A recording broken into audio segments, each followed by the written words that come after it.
Berarti ya salah satu tugas pacer tuh dari sisi mental aspeknya juga ada ya kayaknya. Nah, itu dia. Hmm.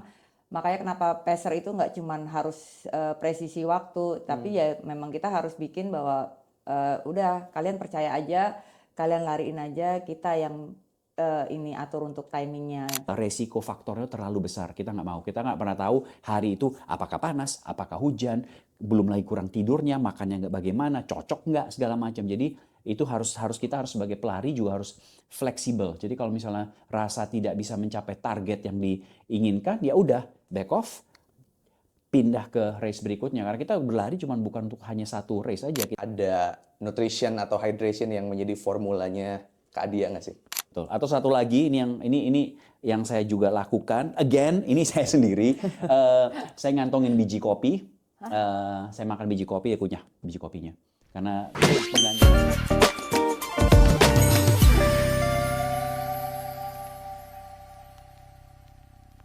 Halo runners, selamat datang di Maybank Marathon Podcast. Saya Vega Lorenzo Lewi dan topik yang akan kita bicarakan pada hari ini adalah Prepare to Perform. Ketika kita membicarakan mengenai Maybank Marathon, tentunya di sana sudah banyak runners yang sangat berpengalaman, yang sudah berkali-kali mengikuti ajang maraton, tapi ada juga beberapa runners pemula, bahkan first timer seperti saya sendiri. Tapi dari semua itu, persiapan adalah salah satu hal yang esensial dalam mengikuti ajang maraton. Oleh karena itu, saya hari ini tidak sendirian. Tentunya saya kehadiran dua narasumber yang sudah sangat familiar bagi para runners. Yang pertama, kita ada Coach Matias Ibo, seorang Sports Science and Performance Expert dari Adidas Runner Indonesia. Halo Coach, apa Halo, kabar? luar biasa. Terima kasih. Apa kabar? Thank you for coming to the show. Always, my pleasure. Kemudian di sebelahnya kita kedatangan Kak Adia Gadrun, Halo. selaku sebagai salah satu pacer dari Maybank Marathon 2026. Thank you for coming, Kak. Halo, thank you. Nah, langsung aja nih. Kita mau ngajak ngobrol dua narasumber kita. Pertama kita akan tanya-tanya ke Kak Adia dulu. Kak, boleh jelasin nggak Kak, awalnya suka lari itu gimana sih ceritanya? Kemudian sampai akhirnya ngerasa bahwa, wah, lari ini bukan cuman ikut-ikutan teman lagi, tapi udah jadi lifestyle saya nih. Sampai akhirnya minggu depan akan menjadi salah satu pacer di Maybank Marathon. Boleh dong ceritain? Oke, jadi sebenarnya saya tuh awalnya malah benci banget sama namanya lari. Dulu nggak pernah kepikiran mau lari sama sekali. Sampai pada akhirnya COVID kemarin.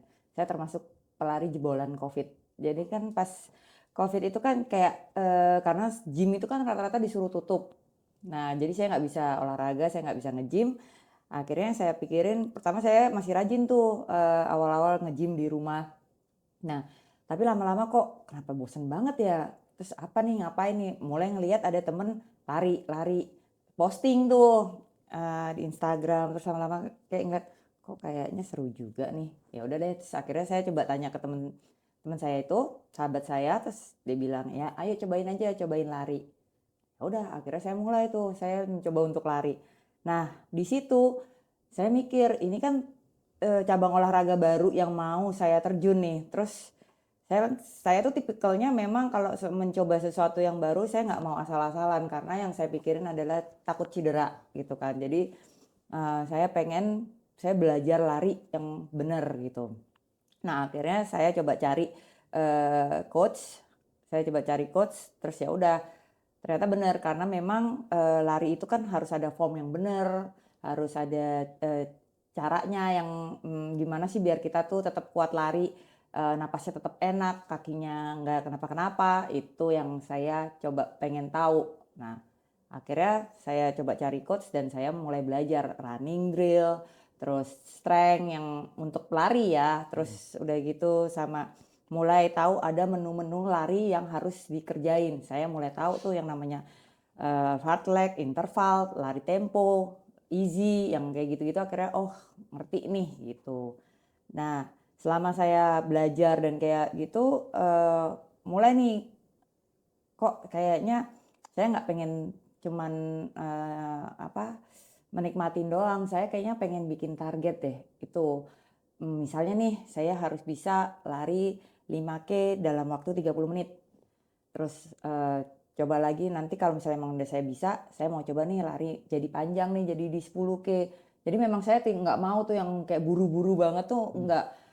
Nah terus habis itu akhirnya pas jadi saya tuh bermain dengan goals, bermain dengan PB, best result di time saya gitu kan. Misalnya kalau misalnya saya udah bisa nih 5K 30, saya mau coba turunin jadi 5K 25, 5K 22 yang seperti itu. Jadi saya pengennya saya tuh tetap ada progres sampai saat ini kayak gitu sih. Mulai kapan tuh Kak? Mulai fokus ngejar ke performance tuh dari kapan tuh? Kayaknya mulai tertarik karena temen tuh ada tuh yang dia tuh kayaknya pelari memang ngejar race 5K tapi selalu podium. Nah itu akhirnya kayak saya ngerasa kok dia bisa podium ya, kok seru juga nih kayaknya. Triggered gitu ya? Ke-trigger untuk Challenge. kalau dia bisa, gue juga pengen nih bisa, pengen nyobain nih buat bisa naik podium gitu sih. Oke. Agak ambi ya. Bagus dong itu sebenarnya. Iya. Gitu sih. By the way, ngomongin pacer nih Kak. Kakak kan akan menjadi salah satu pacer di Maybank Marathon. Menurut Kak Adia, perbedaan pacer dulu sama sekarang tuh apa sih Kak? Oke, saya mulai pertama kali jadi pacer itu di tahun 2023. Pertama kalinya coba terjun jadi pacer. Nah, terus sebenarnya kalau saya lihat itu memang tergantung ininya ya, di mananya atau ininya ya. Karena kalau saya lihat di sini di beberapa race itu pacer pacer di kita itu kayak terbagi menjadi 3 gitu kan. Jadi ada pacer time, terus ada tim leadernya, terus habis gitu sama ada cheering nih kalau di Indonesia nih yang saya tahu. Jadi ada medic juga. Jadi biasanya memang tim leader itu bareng sama pacing waktu. Jadi pace dan timingnya tuh harus tepat gitu kan, presisi lah.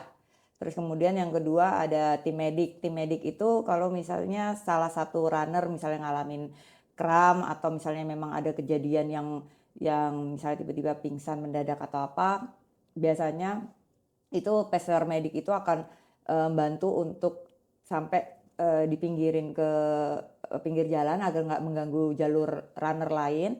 Terus habis itu manggil untuk telepon medik atau marshal kan, jadi untuk menemani si runner ini.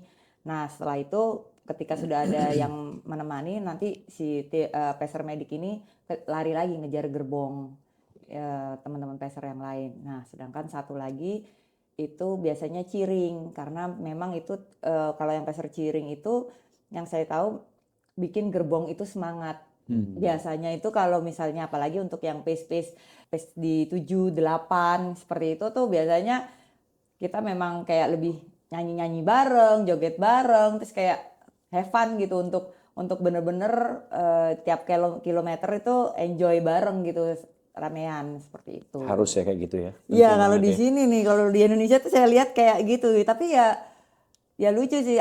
Saya pikir kan maksudnya kayak runner-runner itu kan ngerasa kayak wah aneh nih atau enggak, tapi mereka bilang oke nih seru nih jadinya nih gitu kan, jadi nggak berasa untuk larinya kayak gitu. Kalau tiba-tiba runner ada yang nyamperin ngajak foto bareng sama pacernya tuh bisa juga tuh ya?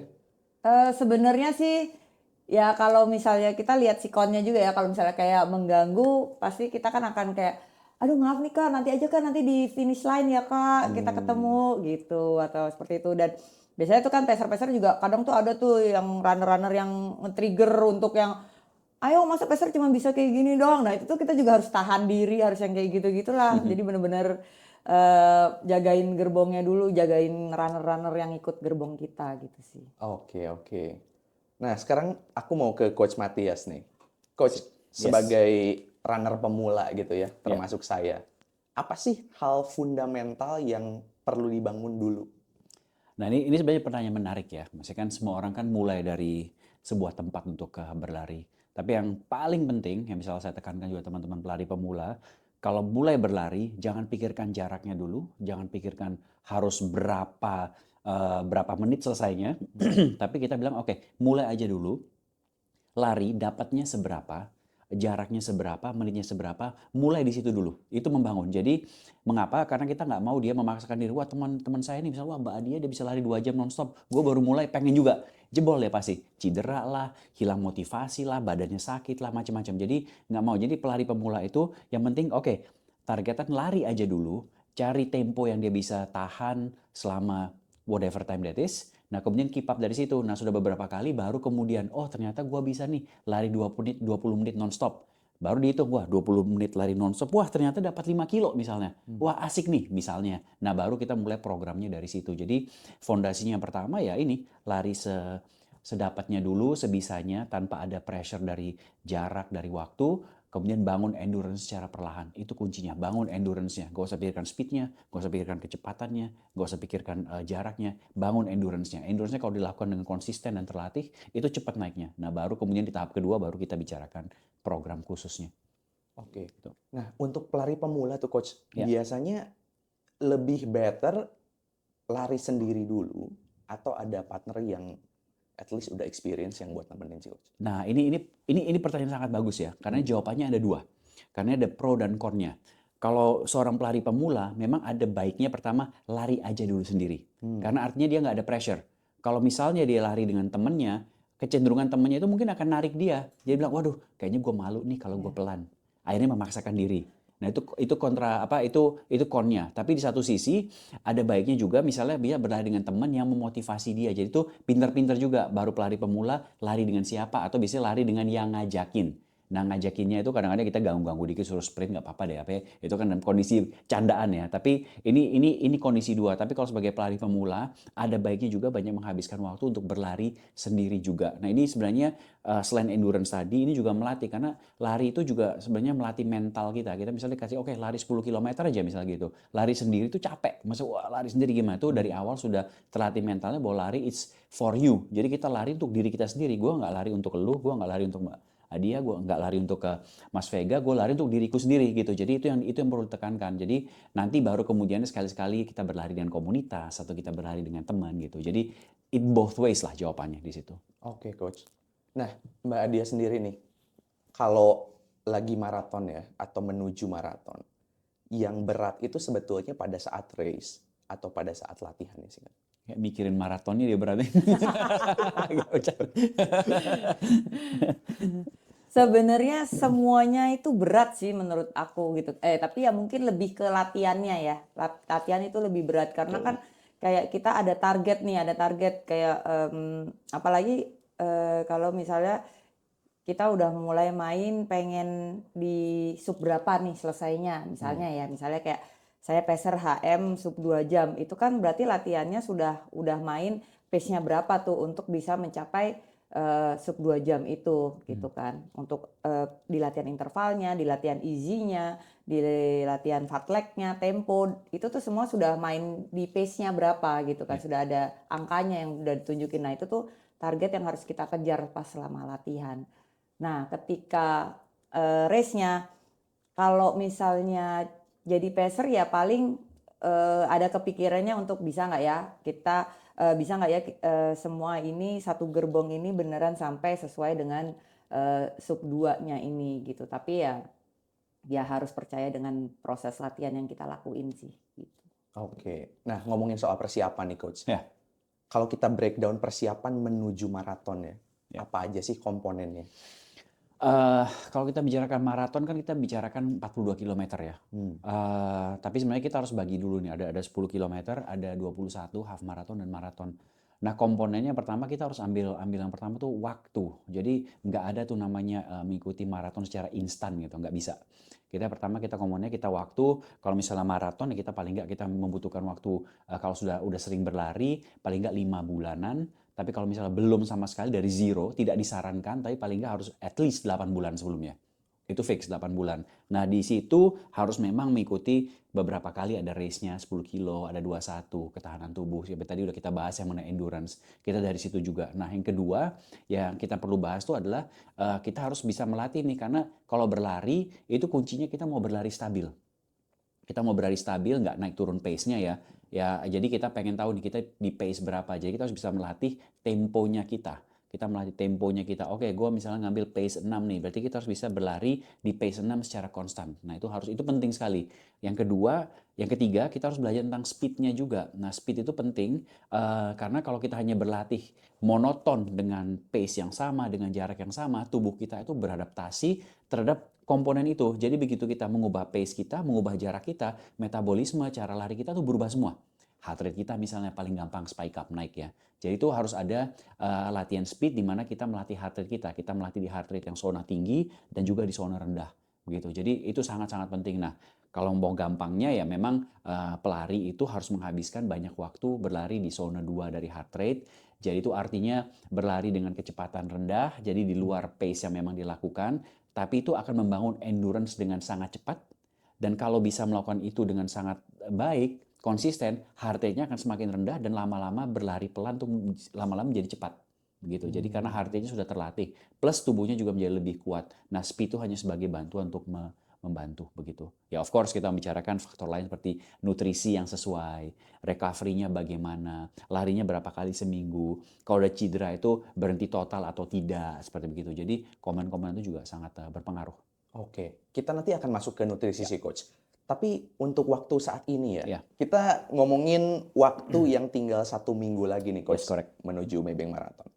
Biasanya coach ini H-7 latihannya ngapain coach? Atau menambah intensitas atau justru agak mengurangi? Nah, ini menarik ya, dan ini sangat penting ya. Makanya buat para runners ya, 1 minggu sebelum maraton atau race itu adalah no nonsense week. Berarti lu harus serius dengan apa yang lu udah persiapkan ya. Ini penting banget karena lu nggak mau merusak apa yang udah lu latih berbulan-bulan. Itu penting-penting banget. Jadi gini, mengapa saya katakan itu? Karena kita udah menghabiskan begitu banyak waktu untuk berlatih ya. 3 bulan, 4 bulan, ya maraton 6 bulanan gitu. Nah, minggu terakhir ini adalah minggu ya udah 7 hari. Nah, kita pikir wah naikin intensitas dong. Nah, sebenarnya justru enggak. Kita justru cooling down dengan semua latihan kita. Kita menurunkan volume latihan kita. Kita udah fokus pada nutrisi kita. Kita udah ngejar tidur kita dengan recovery. Mengapa ngejar tidur? Karena kita bayangin ya, kita race-nya hari Minggu. Hari Sabtu ke Minggu itu para pelari yang mungkin nggak bisa tidur malamnya itu banyak. Karena kita jam berapa harus ada di race village-nya, kapan mulainya, kesananya bagaimana. Itu kan tidurnya pasti terganggu. Artinya kita udah harus nabung dari sekarang. Ya. Nah, hari Jumatnya, Jumat ke Sabtunya, mungkin menghabiskan banyak waktu. Wah, nice nih di Bali. Wah, ke respect, ketemu teman-teman. Seneng. Terus malamnya kurang tidur, makannya mungkin berantakan. Jadi 2 hari terakhir sebelum race itu, terkadang kendalanya adalah rusaknya karena kurangnya tidur. Makanya dari sekarang ini udah harus mulai rest. Kalau bisa tabung tidur, tidur. Kalau waktu tidur siang, go for it. Ambil siesta, nap, power nap. Itu penting banget. Jadi udah supaya itu mengkompensasi apa yang terjadi di weekend. Ya ini saya ngomongin jeleknya aja ya. Karena pasti yang pelari yang disiplin, yang konsisten, menjaga waktu tidurnya, menjaga makannya di race weekend itu pasti banyak. Jadi nggak semua, nggak mau potong rata. Tetapi satu hal dari masa tapering ini adalah momen sebenarnya 1 minggu ini, atau kalau udah tapering biasanya 2 minggu sebelumnya, itu momen di mana pelari-pelari banyak sekali yang jatuh sakit. And I tell you why. Karena kita kan udah berlatih panjang, udah masuk ke arah peak period. Jadi kita latihannya kencang, mileage-nya tinggi, volumenya dan intensitasnya banyak. Nah begitu kita potong, bruk, imunitas tubuh kita ini juga ngedrop. Jadi tubuh kita tuh rentan sakit. Yes, fisikmu bagus. Yes, VO2 maxmu tinggi. Yes, stabilitasnya oke. Yes, speednya tercapai. Tetapi tubuh kita ini sebenarnya broken down dalam konteks positif. Makanya penting sekali recovery. Jadi kita tuh nggak bisa tuh keluar masuk ruangan misalnya kalau tubuhnya gampang sakit, kena AC panas. Dijamin lu pasti kena flu misalnya. Makannya juga berhati-hati. Jangan mulai, wah gue pengen makan ABC. Dijaga makannya. Kita nggak pengen tiba-tiba maaf diare atau kena tifus atau terus nggak bisa, terus di 2 minggu ini malah sakit total. Nah ini jadi makanya 1 minggu sebelum race itu momen yang sangat penting. Kita tuh melakukan hal-hal yang bertanggung jawab. Kita pelari, kita tahu nih, teman-teman tahu kan, kita harus bertanggung jawab dengan diri kita sebelum lari. Jadi dengan makannya kita udah mulai stabil, yang nggak aneh-aneh, yang udah cocok dengan tubuh kita. Kita mulai jaga tidurnya tadi. Kalau larinya, ya larinya dalam isi aja, isi going hanya untuk menjaga supaya tubuh bergerak.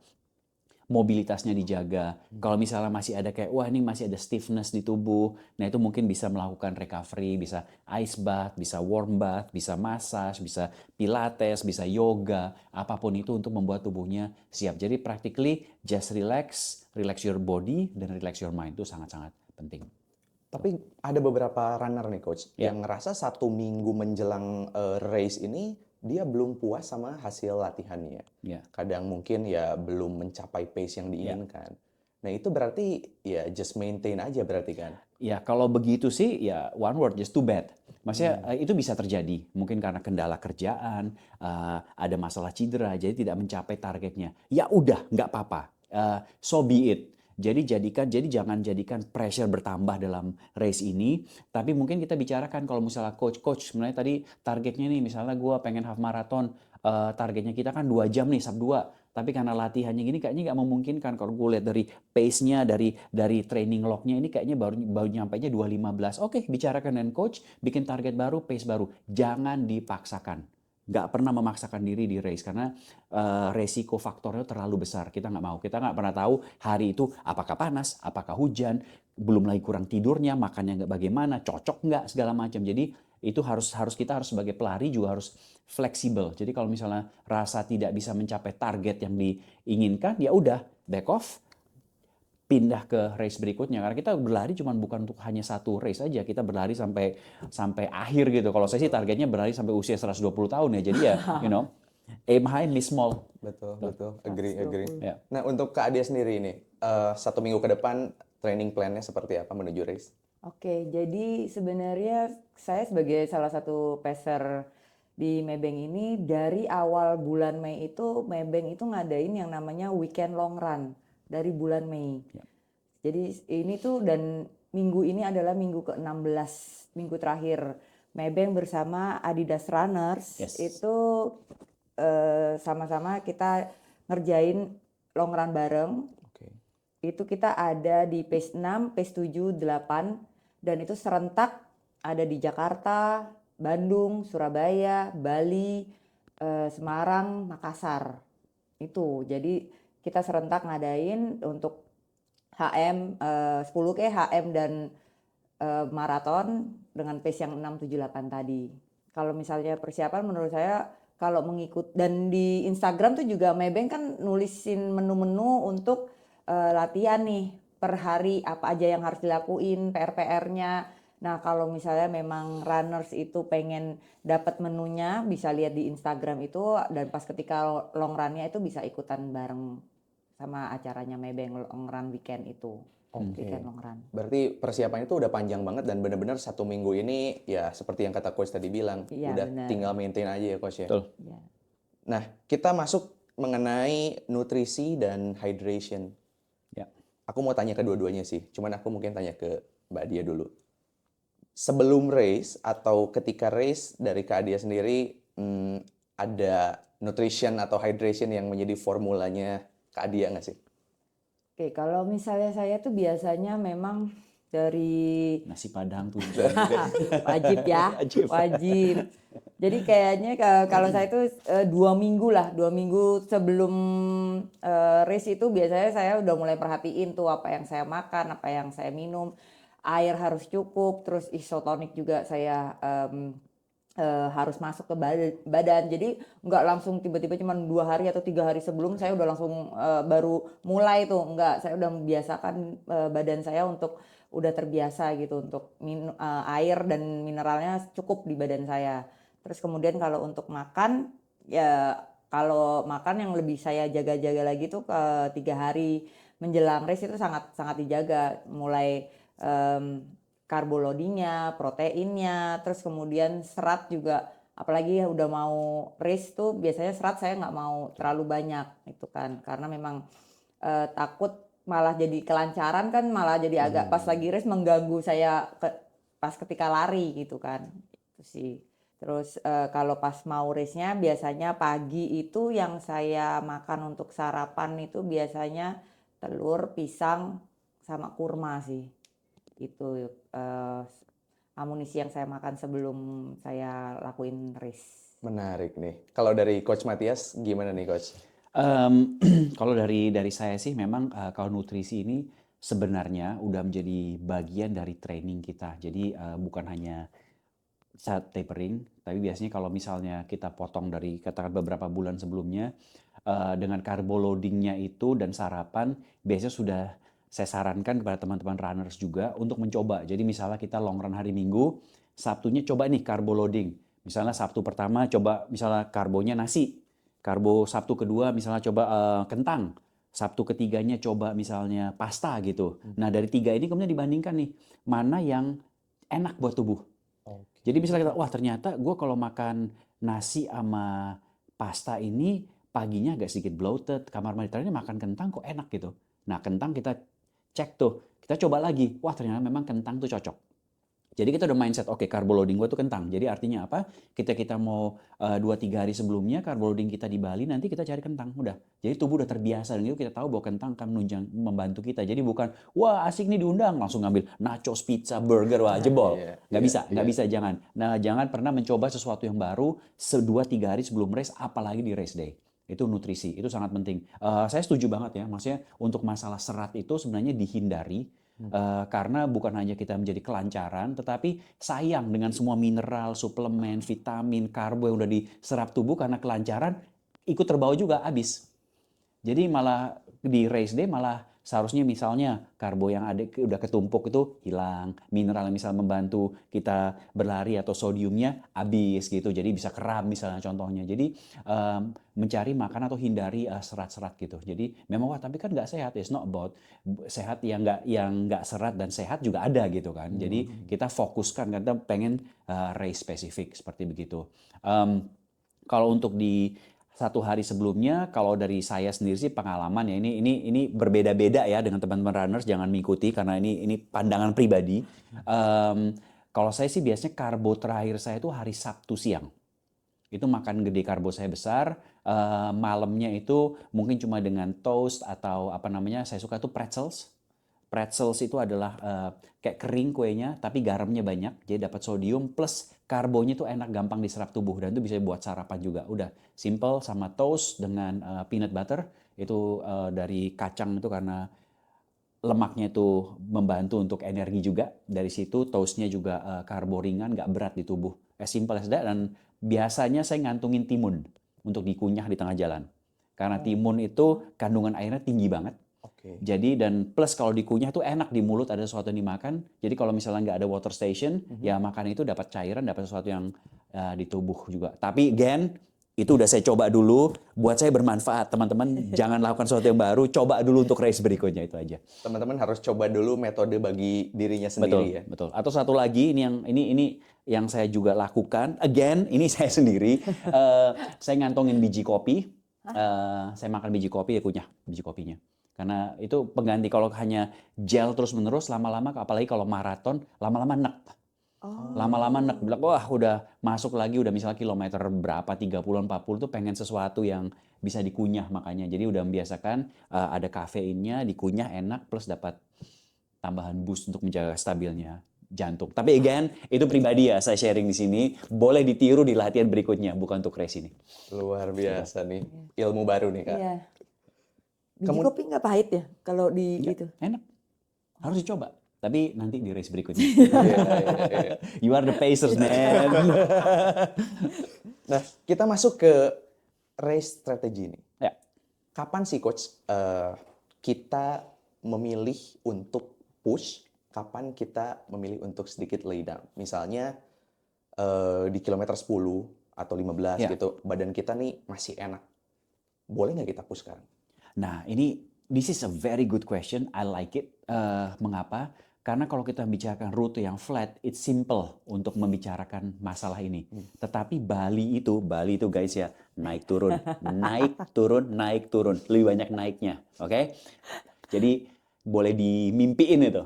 Anyway, jadi sebenarnya kalau kita untuk Bali khusus untuk rute, kita harus menguasai tahu tuh rutenya, kapan naiknya, kapan turunnya. Jadi kita kan sudah ada nih kira-kira gambaran rutenya dan elevasinya. Jadi itu yang akan menentukan kapan kita push untuk menambah kecepatan, kapan kita menguranginya. Jadi kalau kita misalnya landai di awal, misalnya ya udah kita dengan race pace kita, tapi kita wah kayaknya 1 kilometer ke depan nih bakal ada tanjakan. Tanjakannya misalnya nih, saya nyebutin karena nggak tahu dalam kira-kira di berapa. Misalnya kilometer 8,5 sampai kilometer 13 tuh tanjakan. Nah kita tahu nih 8 sampai 13,5 5 kilometer ke depan tanjakan. Artinya apa? Oke, sebelum tanjakan gelnya masuk, isotonik masuk, solstick masuk. Itu wajib. Jadi itu untuk nge-boost, untuk naik.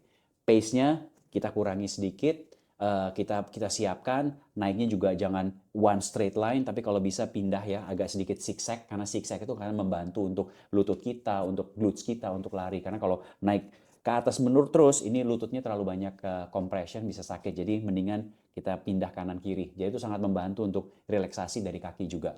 Seperti begitu. Jadi itu harus kita tahu. Begitu sampai 13 di atas, kita wah landai nih. Landai, tarik nafas lagi, minum lagi di situ, mungkin ambil 1 gel, setengahnya lagi. Nah, di situ kita bisa ngejar pace yang tertinggal. Jadi kita harus pinter-pinter di situ. Jadi harus menguasai rutenya dulu untuk membangun strategi. Makanya kalau misalnya flat itu gampang per 2,5 atau per 5 bisa gampang. Tapi kalau misalnya naik turun ini is a completely different game. Layout route-nya juga kita harus tahu dulu ya. Harus tahu. Jadi biasanya kita boleh nih bawa contekan lah ke tulis di tangan atau hafalkan yang titik-titik penting aja. Itu yang penting begitu. Nah, Kak Dia sendiri gimana nih untuk race strateginya? Nah, itu dia. She's the Pacers. Dia Pacers ya. Enggak, sorry. Pressure. Nah, tapi benar banget katanya Coach Matias itu. Jadi memang kita harus ngelihat dari mappingnya ya.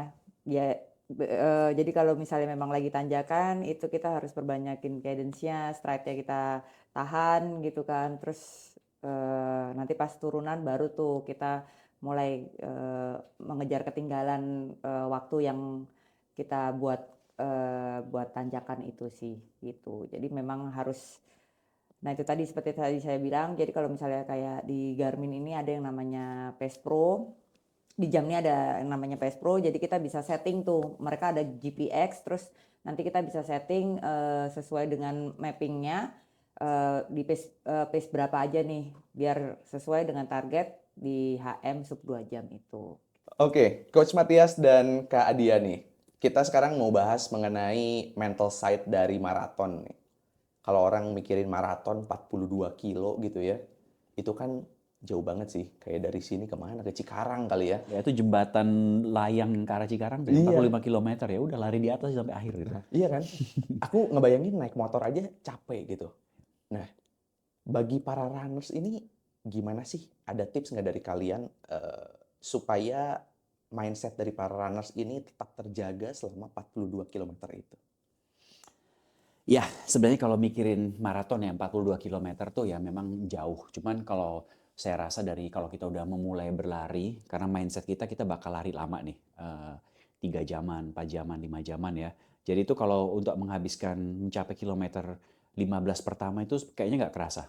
Itu dari sisi maraton ya. Kalau kita mungkin dari perspektif 10 km, buset 15 km nggak kerasa. Iya memang, karena ini maraton berbeda dan mulainya juga nggak sekencang, seeksplosif dari 10 km kan. Karena kita ingin jaga pace-nya, ingin hemat energi, lari santai seperti gitu. Jadi sebenarnya dari sisi mental tuh yang masuk tuh justru dari kilometer 30-an ke atas. Yang dari sampai 30 itu kita masih bisa enjoy karena kan memang wah lama, tapi karena udah 30, nah itu biasanya tuh udah mulai tubuh itu udah mulai capek, udah mulai kram kadang-kadang, udah kayak pace-nya udah menurun. Terus apalagi kalau misalnya target waktunya tidak tercapai, nah tambah stres lagi. Nah itu biasanya terjadi. Tapi kalau dari saya sih kalau kita menghadapi maraton ya udah, you have trained for that. Jadi lu nggak punya excuse lagi, gua nggak bisa. Lu udah berlatih untuk maraton, lu udah commit ke situ untuk maraton, ya udah, lu harus selesaikan apa yang lu mulai. As simple as that. Ini kalau kita membicarakan kondisi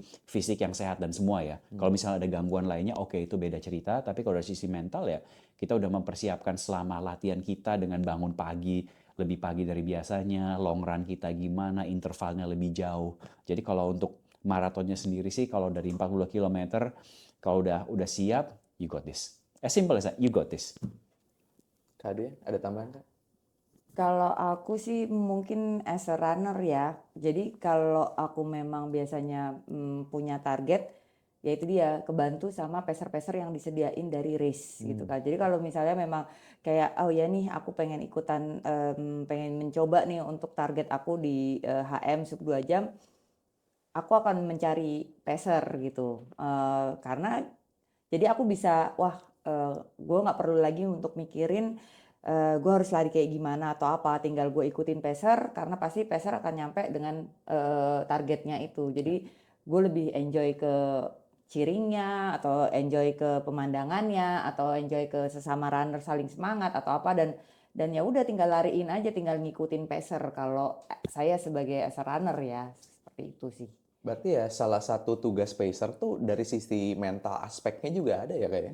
Nah itu dia, makanya kenapa pacer itu nggak cuman harus presisi waktu, tapi ya memang kita harus bikin bahwa udah kalian percaya aja, kalian lariin aja, kita yang ini atur untuk timingnya, seperti itu sih. Oke. Ya. Nah, untuk para runners nih, jadinya kita udah tahu sama-sama hari ini bahwa maraton itu bukan sekedar latihan lari doang, tapi banyak aspek di belakangnya. Dari mulai preparation sampai ke hari ini H-7 kita mesti ngapain. Seperti yang dikatakan oleh Coach Matias tadi, 1 minggu ini menjelang race, kita tuh harus benar-benar maintain, bukannya ngejar lagi intensitas latihan yang lebih tinggi. Jadi ya untuk para runners terus semangat. Mungkin aku mau minta closing message nih untuk para runners yang akan berlaga di Maybank Marathon 2026. Silahkan mungkin dari Kak Adia. Percaya sama proses latihan yang kalian lakukan, terus nikmati pengalamannya, nikmatin cheeringnya, nikmatin suasananya, dan enjoy untuk setiap kilometer. Kemudian kalau misalnya memang mau ikut pacer, percaya sama pacernya. Silakan Coach. Kalau dari saya teman-teman runner semua, as simple. Race besok itu is your graduation. Jadi enjoy it, celebrate it. Jadi no pressure, kita udah berlatih dengan keras, kita udah study ya anggapnya, it's your graduation, celebrate the process and let's have party together. Alright? You got this. Oke, jadi sekali lagi terima kasih kepada dua narasumber yang luar biasa hari ini, Coach Matias dan Kak Adia. Sekali lagi thank you, and runners, see you at Maybank Marathon 2026 di Bali.